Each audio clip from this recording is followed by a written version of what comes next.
Hello नमस्कार दोस्तों, मैं हूं आपका गुरु प्रधान और आज आप हमारे साथ देख रहे हैं Russia demands apology from Canada. Canada just डिड्स something very stupid in parliament.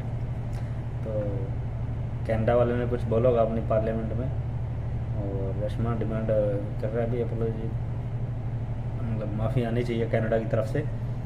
तो देखते हैं भाई इस वीडियो में प्रशांत वर्ड अफेयर की तरफ से वीडियो लेके आए हुए हैं और वीडियो देखते हैं फिर बात करते हैं। वीडियो स्टार्ट करते हैं 1 2 3 एंड 4। नमस्कार and welcome you to world affairs. मैं प्रशांत धवन। नाउ रिसेंटली एक मेजर डेवलपमेंट हुई है। रशिया समेत कई और देश, पोलैंड और इवन इजराइल, सब लोग कनाडा को कह रहे हैं कि आपको माफ़ी मांगनी होगी। आपने हिटलर के ज़माने के एक नाजी आदमी को अपने पार्लियामेंट में जगह दी, उसके लिए तालियां बजाई, ये बहुत गलत है ना। वैसे मैं आपको बता दूं, जस्टिन ट्रूडो ने पिछले कुछ महीनों में एक के बाद एक बड़े तीर मारे हैं और यकीन मानिए कनाडा के जो लोग हैं इस बात को लेकर अच्छे से अवेयर हैं। यहाँ पर पहली बात तो आप देख पाओगे, खालिस्तान टेररिज्म की वजह से इंडिया के साथ रिलेशंस ये ऑलरेडी ख़राब कर चुके हैं। और ट्विटर पे ना, जिसको अब x.com कहा जाता है, वहाँ पे कुछ कनेडियंस ने मिलकर एक पैरोडी अकाउंट ओपन किया था, मजाक का अकाउंट आप कह लीजिए। इसका नाम है जस्टिन ट्रूडो का ईगो। यहाँ पे हाल ही में ट्वीट करी गई कि पिछले कुछ हफ्तों में तो बस कमाल ही कर दिया मैंने। पहले एक न्यूक्लियर पावर्ड कंट्री इंडिया को फोर्स कर दिया कि वो डिक्लेयर करे कनाडा को as a safe haven for terrorist, जो हमने किया भी था। उसके बाद मैंने ना लिटरली एक नाजी को हाउस ऑफ कॉमन्स, जो आप कह लीजिए कनाडा का लोअर हाउस है, लोकसभा कह लीजिए इनकी, वहाँ पे इनवाइट किया। मगर तब भी मैं रिज़ाइन नहीं करूँगा। मैं हूँ कनाडा का राजा, जो मर्जी मुझे करना है वो करूँगा। और अगर आप सोच रहे हैं वेट, हिटलर के ज़माने के नाजी को जस्टिन ट्रूडो ने कनाडा के पार्लियामेंट में इनवाइट क्यों किया? वेल, यहाँ पे मैं आपको बता दूँ, इनकी कोशिश थी यूक्रेन का समर्थन करने की, मगर सिंस इन्होंने हिस्ट्री कभी पढ़ी नहीं। मेन प्रॉब्लम ट्रूडो की यही है, इनको नॉलेज की कमी है। हिस्ट्री इनको पता नहीं है कि चीज़ों की हिस्ट्री क्या है, कैसे चीज़ें लिंक अप करती हैं। ये बस आज का देखते हैं कि मुझे आज क्या चाहिए, मेरी इमेज के लिए आज क्या ठीक रहेगा, और उसी के अकॉर्डिंग एक्ट करते हैं। और इसीलिए इन्होंने एक वर्ल्ड वॉर 2 के नाजी को बुला दिया और उसके लिए तालियां बजवाई। और ये जो क्लिप है, मैं चाहता हूँ कुछ सेकंड्स की, ये आप मेरे साथ देखें। अब यहाँ पे आप देख पाओगे, ये है कनेडियन पार्लियामेंट, यहाँ पे है यूक्रेन के president Zelensky. Zelensky's speech received at least a dozen standing ovations.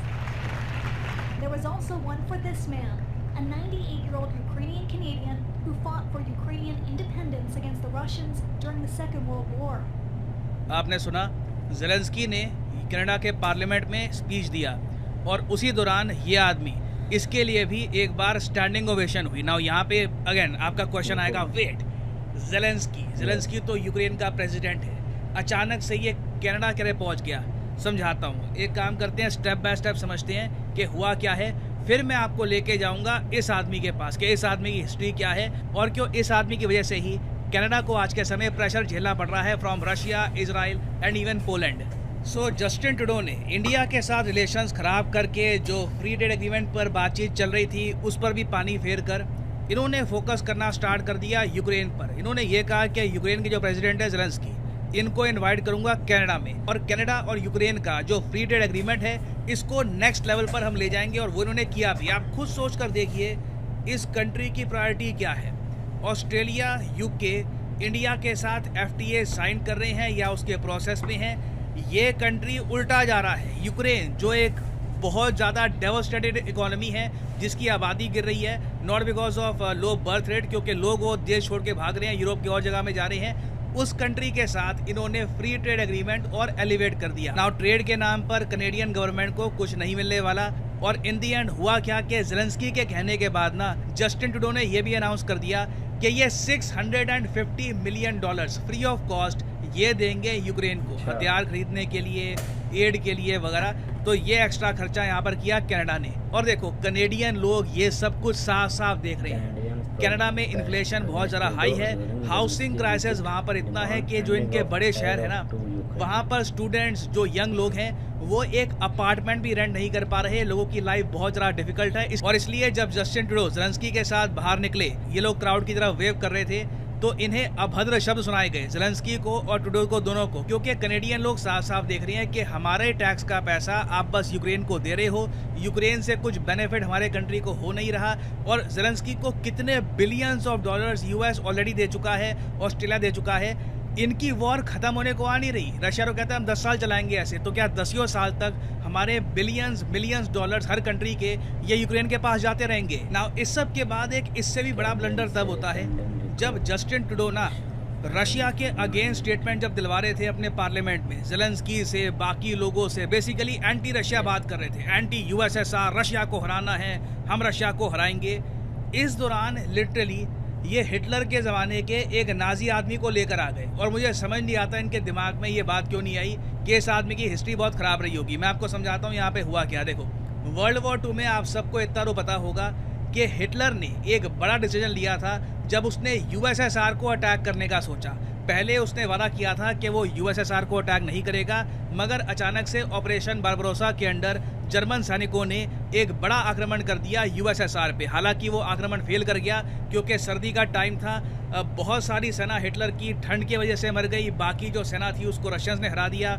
उसके बाद नाजी जर्मनी के पास फौज काफ़ी कम बची थी, फिर अमेरिकन्स ने अटैक किया, यूएसएसआर के जो सोल्जर्स थे वो भी आगे आए और इवेंचुअली हिटलर हार गया। अब इस बीच ना लोगों को हिस्ट्री का एक एस्पेक्ट पता नहीं है कि जब जर्मन सैनिक मॉस्को की तरफ बढ़ रहे थे उस टाइम उन लोगों ने क्या किया कि पहले तो यूक्रेन कब्जा लिया था। यूक्रेन ने उस टाइम बहुत ही आराम से सरेंडर कर दिया था नाजी जर्मनी के सामने। उल्टा यूक्रेन के लोगों ने नाजी जर्मनी को ये कहा हम आपका साथ देंगे। ये हिस्ट्री का एक बहुत ही अगली चैप्टर है। इसके बारे में आप एक सिंपल गूगल सर्च करोगे ना, यूक्रेन सपोर्टेड नाजी जर्मनी, तो लिटरली इस पर आपको एक पूरा विकिपीडिया पेज मिलेगा। यहाँ पे आप देख पाओगे ये यूक्रेन के सीन है। जैसे ही नाजी सोल्जर्स इनके यहाँ आए यूक्रेन में, यूक्रेन के लोगों ने लड़ाई नहीं करी, इन्होंने कहा कि हम आपके साथ खड़े हो जाएंगे, हम मिलकर मॉस्को पे आक्रमण करेंगे। और रशियंस ये बात भूले नहीं है, हिटलर को बहुत ज़्यादा हेल्प करी थी यूक्रेन ने। और ये जो आदमी है ना जिसके लिए तालियां बजाई जा रही है, ये भी उस ज़माने का एक यूक्रेनियन है जिसने नाजी जर्मनी के साथ मिलकर यूएसएसआर पे आक्रमण किया था। अब इसके लिए तालियां बजाई जा रही है। दिक्कत यही है, देखो एंटी रशिया होने के चक्कर में ना ये भूल ही गए कि ये आदमी तो नाजी जर्मनी के लिए काम कर रहा था ना, ये आदमी तो हिटलर के लिए काम कर रहा था। ठीक है, आपको एंटी रशिया होना, रशिया को हराना है, मगर ये मत भूल जाना कि हिटलर कितना बड़ा एक ईवल था और कोई भी आदमी हिस्ट्री में जो उससे एसोसिएटेड था उसके लिए तालियां नहीं बजनी चाहिए। तो अब आप यहाँ पर समझ गए होंगे कि पोलैंड गुस्सा क्यों है, रशिया गुस्सा क्यों है, जो ज्यूज है दुनिया भर के वो गुस्सा क्यों है, क्योंकि वो लोग सिंपली ये कह रहे हैं कि इस आदमी को जो लिटरली एक नाजी था, ये आप ऐसे उसके लिए तालियां बजा रहे हो, आपको हिस्ट्री वगैरह कुछ पता नहीं है, आपको ज़ेलेंस्की का सपोर्ट करना है, ज़ेलेंस्की का सपोर्ट करो।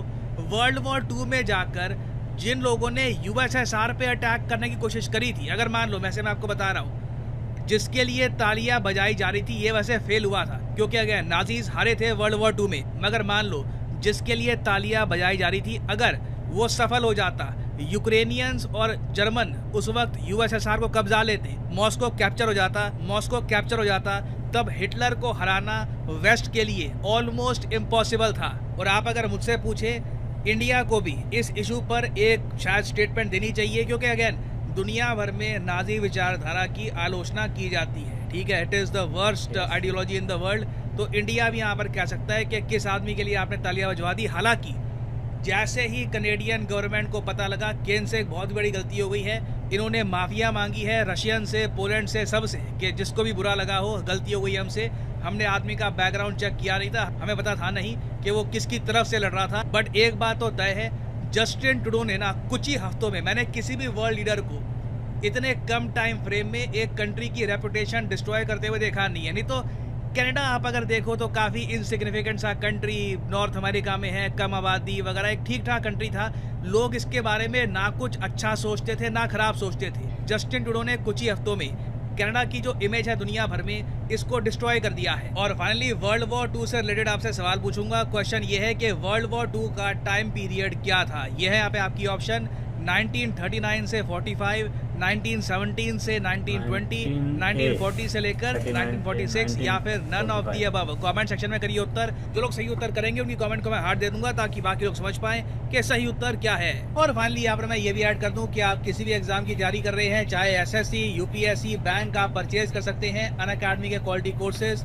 कमेंट सेक्शन में जाइए, पिन कमेंट में यहाँ पे आपको मिलेंगे link. For example let's say आपको प्रिपेयर करना है यूपीएससी के एग्जाम के लिए, तो यूपीएससी के लिंक पर यहाँ पर करिए क्लिक और यहाँ पे आप परचेज कर पाएंगे अनअकैडमी का यूपीएससी कोर्स। बट जो प्राइसेस यहाँ पर लिखे हैं, don't ever pay these prices. Simply यहाँ पर कोड डालिए PD10 and the prices will start following and you will be able to save a lot of money.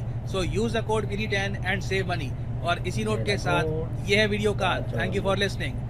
May the gods watch over you। ये थी हमारी आज की video प्रशांत भाई की। और अभी इन्होंने एक और पंगा ले लिया है। हिटलर के एक साथी को इन्होंने अपनी पार्लियामेंट में बिठा लिया है और उसके नाम की तालियां बजवाई हैं और उधर जेलेंस्की को बुलाया हुआ है जो यूक्रेन का प्राइम मिनिस्टर है। तो ये कनाडा के लिए पता नहीं क्या बुरा टाइम चल रहा है। अभी कुछ भी स्टेटमेंट देते हैं तो उनके सिर है ना, वो आसमान की तरफ थूकते हैं तो वो थूक इनके मुंह पे ही गिर रहा है। तो अभी वर्ल्ड भी इनको देख रहा है भी ये क्या सोच लेके चल रहे हैं और किसको ये बुला रहे हैं, कहाँ बुला रहे हैं। जिन्होंने वर्ल्ड वार 2 में इनके सैनिकों को मारा था और ये उन्हीं का ही सपोर्ट कर रहे हैं आज खड़ा होके, हिटलर के सपोर्टर को। और यूक्रेन की बात है, यूक्रेन ने तब भी रशिया के अगेंस्ट ही हिटलर का साथ दिया था और आज भी इन दोनों का क्लैश भी इसी वजह से भी चलता होगा क्योंकि पुरानी खुन्नस भी होती होगी रशिया में यूक्रेन के प्रति। तो बहुत अच्छी वीडियो थी और प्रशांत भाई ने बहुत अच्छे तरीके से समझाया भी ऐसे नहीं ऐसे, ये ऐसे था, हिटलर ऐसे था और ये नाजी आया जो ये उसका बंदा था। तो अब झेलना तो पड़ेगा ही कनाडा को, सभी देशों का, यूरोप पूरा, अमेरिका, ऑस्ट्रेलिया, जो भी है जो इसके फेवर में बात करते थे उनसे तो माफ़ी मांगनी पड़ेगी और मांग भी लिया बोल रहे हैं। अभी कुछ अभी हमने इनका बैकग्राउंड नहीं चेक किया था, इनकी हिस्ट्री नहीं चेक की थी भी क्या है क्या नहीं। तो ऐसे थी ये वीडियो। तो होप करता हूँ आपको ये वीडियो पसंद आई होगी और आप को हमारा भी रिएक्शन पसंद आया होगा। तो मिलते हैं नई वीडियो के साथ। वर्ल्ड अफेयर बाय एकेडमी की नई वीडियो जो भी आएगी हम आप तक पहुंचाते रहेंगे ऐसी इन्फॉर्मेटिव वीडियो। तब तक के लिए जय हिंद, जय भारत, जय हरियाणा।